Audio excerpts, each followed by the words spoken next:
सुंदर कर्म हुआ। ऐसा कर्म कौन करता है भाई? हम पता नहीं कितने झूठ बोलते रहते हैं, दिन भर झूठ ही बोलते रहते हैं, कभी एक आध बार सत्य बोले, वो भी सत्य का सहारा ले करके झूठ बोलते हैं। झूठ तो कोई सुनने को तैयार ही नहीं है। कोई सुनता है झूठ? कोई नहीं। जब तक कि सत्य आगे लगाओगे नहीं तब तक झूठ कोई सुनेगा नहीं। तो उसी प्रकार से सत्कर्म, ये सुंदर जो कर्म हम करते हैं किस लिए करते हैं? स्वर्ग जाने के। यदि स्वर्ग और नरक की व्यवस्था ना करी गई होती तो कोई सुंदर कर्म करता ही ना। क्योंकि ये जो धन है, ये जो तन है, ये जो मन है, सब यही रह जाएगा। केवल और केवल कर्म तुम्हारा तुम्हारे साथ जाएगा। और अच्छा, स्वर्ग कितने लोग जाना चाहते हैं? हाथ उठाइए भाई, मुझे तो बड़ी चाह रहती है। तो जो लोग नहीं उठा रहे हैं उन्हें क्या मानूं कि तुम नरक में ही रहना चाहते हो।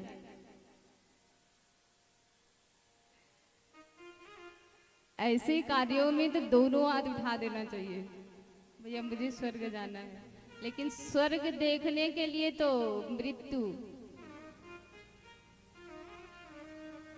होगी, तभी स्वर्ग देखने को मिलेगा। बिना मृत्यु के तो स्वर्ग मिलेगा नहीं देखने को।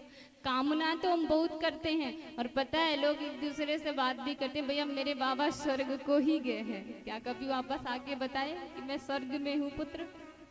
कभी नहीं। तो कर्म के स्वरूप हमें स्वर्ग और नरक देखने को मिलता है।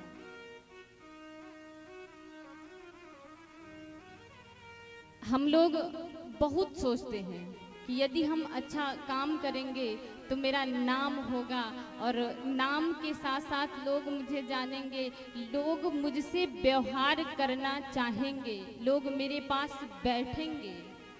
जैसे कभी कभी कुछ धनी लोगों को आप लोग देखते होंगे, लोग जाके उन्हीं के पास दोस्ती करते हैं। गरीब कोई बगल है तो चाहे वो कितना भी सगा ध्यान नहीं देंगे। ऐसी इंसानों की प्रवृत्ति होती है।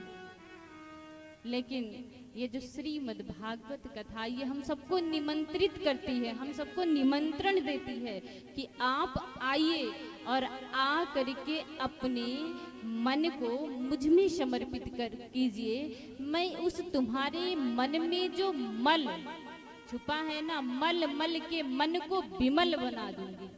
ये श्रीमद् भागवत महापुराण कहती है। आप इसे अपने मन को समर्पित तो करिए।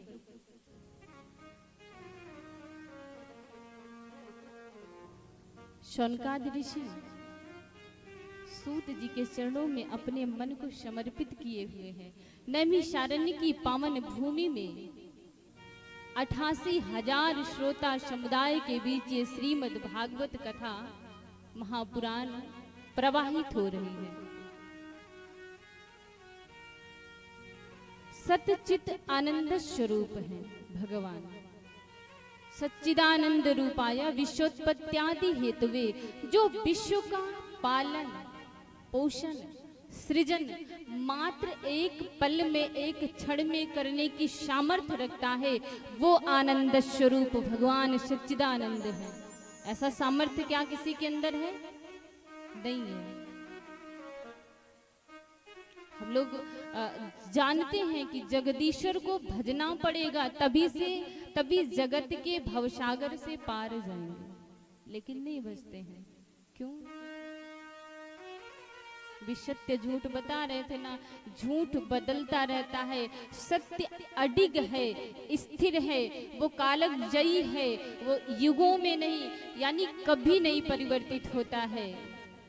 लेकिन हम परिवर्तित होते हैं। कैसे? पहले हम छोटे से थे, लेकिन कुछ पता नहीं चला किस दिन बड़ा हो गए। युवा बचपना किस दिन गया किसी को पता है? किस डेट को भाई, किस महीने को, किस वर्ष, कोई जानता है? किसी को नहीं पता। जवान कब हुए? कुछ भी नहीं पता। और पता है जवानी ऐसी चली जाती है, वृद्धत्व आ जाता है। किसी को पता है हम इस दिन वृद्ध हुए? कोई नहीं जानता। पता है किसी को? और पता है हम इतना रमे रहते हैं कि ये संसार है, सरकता जाता है, सरकता जाता है, लेकिन हमें आभास नहीं होता है। और भगवान पता है तुम्हें समय देते हैं, बचपना से युवा होते हो, युवा के बाद वृद्धत्व को जाते हो। भगवान सोचते हैं कि बचपना चलो खेल कूद में गंवा दिया, युवानी में तो बुद्धि परिपक्व हो जाएगी, हो सकता है मेरी शरणागति ले ले। हम तब भी नहीं लेते। और पता है जब वृद्ध करते हैं ना तो वही खांसी, जुखाम, तरह तरह की बीमारियां घेर लेती हैं। लेकिन कुछ लोग तो ये विचार बन के बैठे रहते हैं बना के कि जब मैं बूढ़ा होऊंगा तब भजन करूंगा, है ना।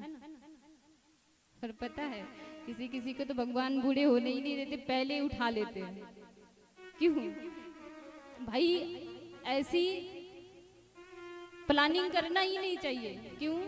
क्योंकि हमारे जीवन में कहीं साइन सिग्नेचर नहीं है कि तुम 2 साल के लिए आए, तुम 10 साल के लिए आए, तुम 18-20 साल। किसी के जीवन में है ऐसा? नहीं। ठाकुर की जब मर्जी जब। भगवान का चरित्र पावन सुन करके ही अपने मन को हम बना सकते हैं, क्षमता प्रदान कर सकते हैं। एक बार